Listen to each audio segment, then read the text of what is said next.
Philip, I think this is the riff you're talking about. It's going to sound like this.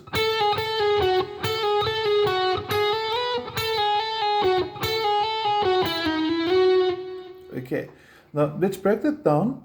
We're going to start at fret number 10 on the second string. So your first note is 10, 9, 10, 9, and you can pick them or hammer on or pull off. I'm not too worried about it because it's difficult to hear what techniques he might be using. But after going 10, 9, 10, 9, he goes to 11 on the third string. So he does that 5-note phrase twice. 1, 2, 3, 4. And after the second time, he adds 3 extra notes, all on the second string. 9, 10, 12. Now you can slide it like I did, or you can go, or you can pick it. I don't really mind again, so the techniques are irrelevant. The slide for me sounds nicer, so that'll be my personal go-to. And let's try that first phrase the whole way through. Are you ready? 1, 2, 3, 4. Okay, now the second phrase starts off the same, but ends off slightly different. So the second phrase sounds like this. Now it starts again like we said with the 10, 9, 10, 9, 11. But the second time around within the second riff, okay, it goes like this. Now watch this. So it goes down to 11, 9, 8, 9, 11, all on the third string. So one more time, that last phrase, sorry, from the 10.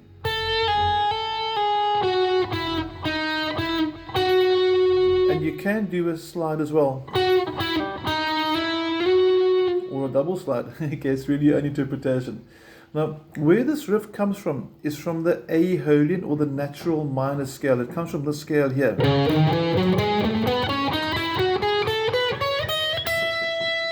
Okay, now inside that scale, if I look at the notes played on the third string and the second string, I've actually got the notes for this tune. You can hear it there.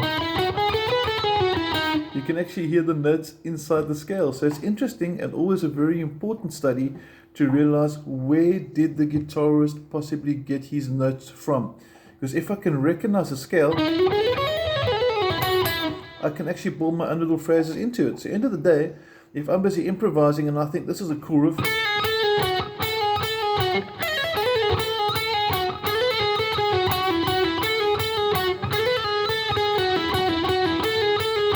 I can actually build my own phrases around their riff, which is quite good fun to do, and it's a nice exercise. It's always good to copy, but it's even better to copy and build and actually increase or sort of expand into your own styles. Now, a very cool exercise to maybe do is just to get those 6 notes. In other words, the notes from this scale.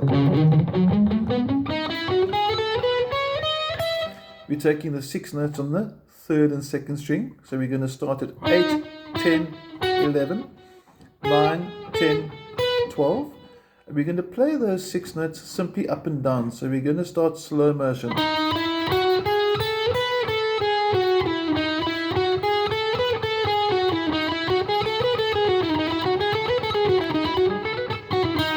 And we gradually go faster and faster and faster the whole way through.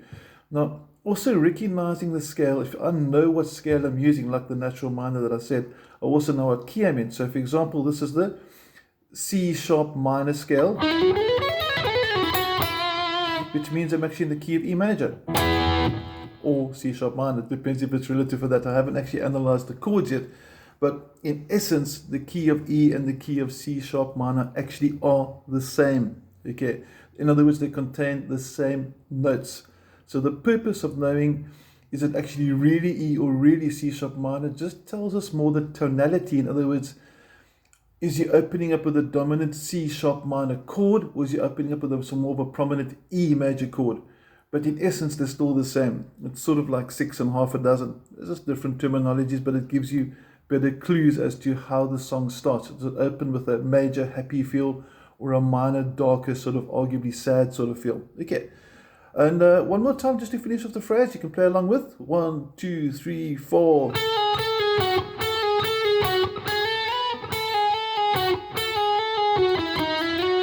And there we go. I think that's the basic. There's a bit extra added inside there. But I'd like to challenge you to first of all get those notes and then see if you can work at the last bit. You've got enough there to go on for the notes. Listen for the pitch. You know where the notes are now. You'll be able to hear them if you play the scale. See how it goes. And give me some feedback on it. And I hope this works for you a bit. Have an awesome day. Thank you.